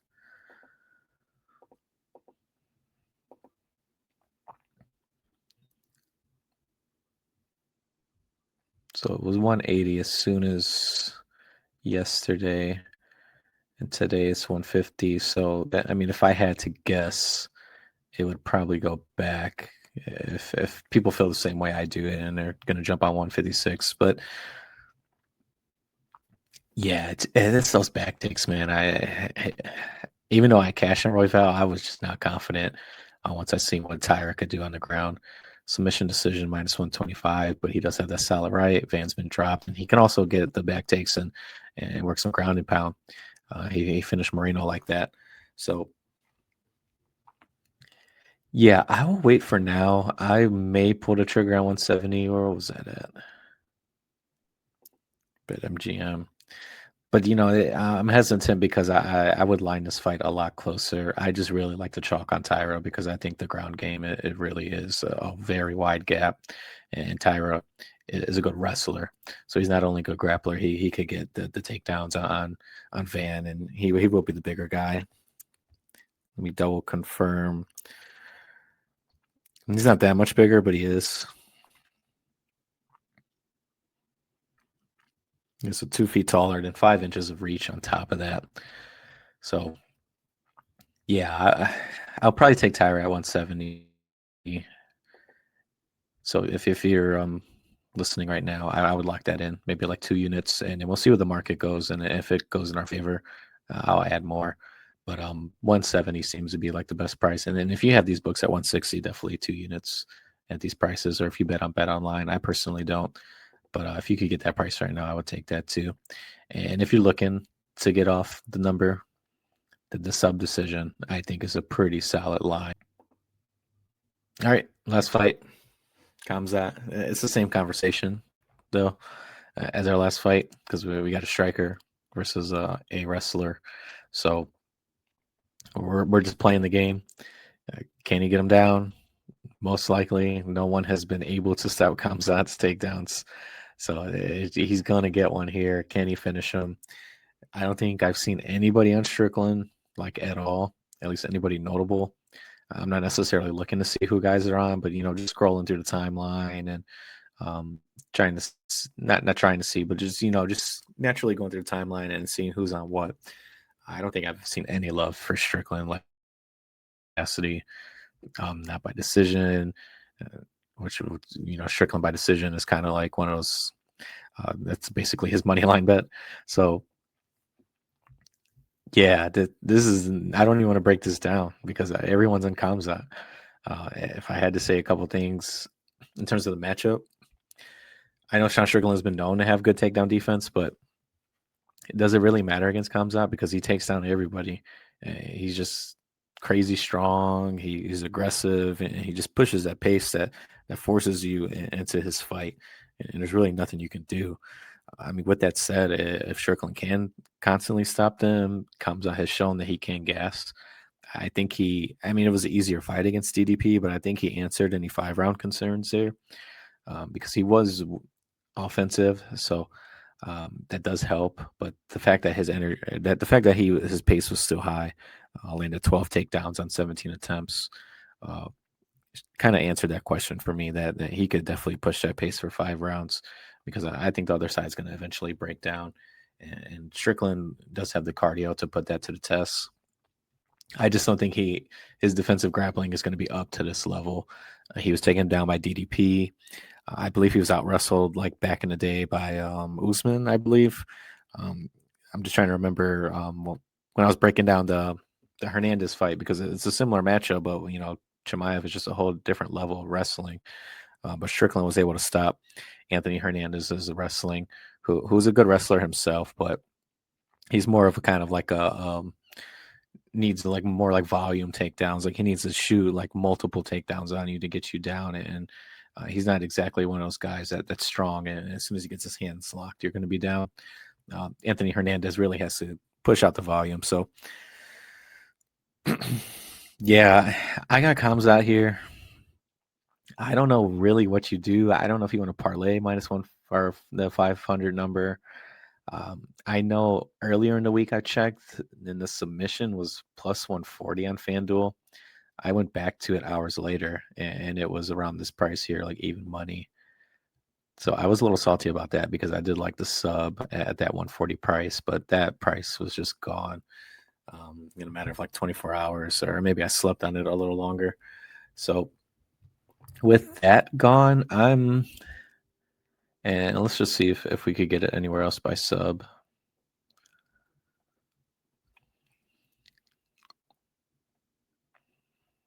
So yeah, everybody's moving, like even +105 at FanDuel is the best you could get.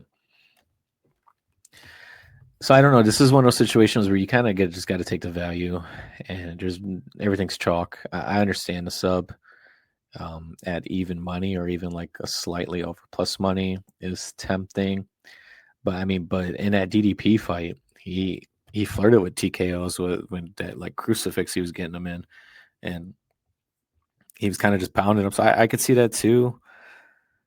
Decision if Strickland makes it a tough fight, at least puts up some defensive like grappling and doesn't get subbed and kind of stays out of bad spots, but it gets controlled the entire time. That's definitely possible. So I see value in the 322. Um, but I don't know. I'll fish around for sub to see if I get a better price. But I guess I'm just really disappointed that that plus 140 number disappeared quick. Yeah, I see 155. Day later, 140, and it just dropped. So yeah, it's an exciting fight. I'll be excited for it. But from a betting point of view, it's not really exciting at all because everything's juiced. I would not even worry about any over unders here because of how this fight could possibly end in any way from Kamzat's side. So I'm pretty sure by finish is chalk to 210, which isn't bad. Submission decision is more favored than that. I just think it's going to take a power puncher to get Kamzat out of there and get some respect from him, and that's not Strickland. It's going to have to take someone with like some serious power to put something on his chin, and do it fairly early and somehow have some decent takedown defense too. So it's going to take a special prospect to get him out of there. I don't think middleweight has that right now. I'm trying to think off the top of my head who could even compete with him, but yeah, I feel like it's a situation he's going to win here and probably move up. So yeah, I got Kamzat. I will hunt for by sub and debate even taking it at plus 105, but it wouldn't be no more for like a unit and a half because I think he could get some ground and pound into. And like I said, it's even possible the fight goes late. So I'm still debating it, but Kamzat's the side in some capacity. I don't, you can argue the value for Strickland. If this number grows to like 700 somehow, then you take that. But I don't know. They would just feel like a donation to me because Kamzat's just unstoppable. Um, it doesn't even like it doesn't even feel necessary to break down like Sean Strickland's like takedown defense because it just doesn't feel like it matters here. Like Kamzat's just going to get to it. Um, win by finish 167, 165. So that kind of interests me on Hard Rock. I will hunt around to see if I can get by finish any lower than this, and then I'll probably play it. So yeah, that's probably best bet for now. See if you could get by finish like in 150 range, if not lower. If not, flirt with sub or TKO. That's probably where I would go here. But that's something I'll look into more. But Kamzat's the side here for sure. And that is the entire card. I did not think this was going to take that long, but like I said, there was some depth to this. So let's go ahead and recap here real quick. Oh my God, this was forever ago. I'm trying to remember. But no, Jose Ochoa, Clayton Carpenter. I had Ochoa. What did I? Was a TKO decision, I believe. It's like 170. It was like just off his money line, but 150. So yeah, I like that. We'll take a look at that. Sasarkayev, Santos. Sasarkayev sub was like 450, something like that. Might be worth a sprinkle. The Jordan Santos has a decent boxing. So I think Sasarkayev really has a real opening on the ground there. He also has like a power right hand, so he could put him out. I'll take a look at TKO again, which I thought was close to even money, but the sub at 450, I think was a good a shot there with him having a clear wrestling advantage, and he's been using it lately. So I would probably take a shot on that there. Sabatini Gomez, I'm taking Sabatini there. I was going to wait to see what the market does, but I believe Sabatini sub decision.